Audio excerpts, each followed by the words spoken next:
Kasıbın Allah'a var bu diyecek. Dala, yaşa dala. Anam canım.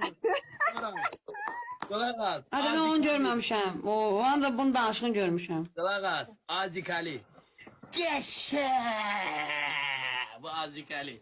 Sen söylemedin, Gözde. Arif'i demedin, Arif'i. Altıma sus. Qulaq as. Səfər Eyvazov.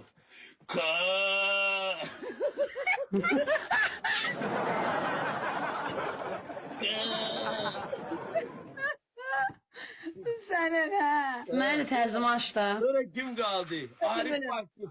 Arif Bakiniski. Arif Bakiniski. Gözde Arif kalıp Arif Bakiniski. Gözde Arif neceydi? Qulaq as. Arif Bakiniski'ye hediye atanda oyunu galip olanda.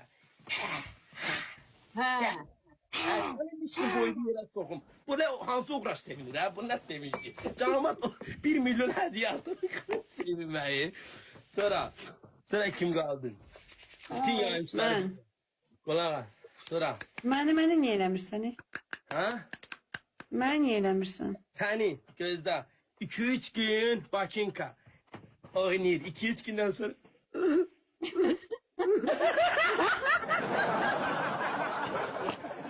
Git cəhənnəm ol.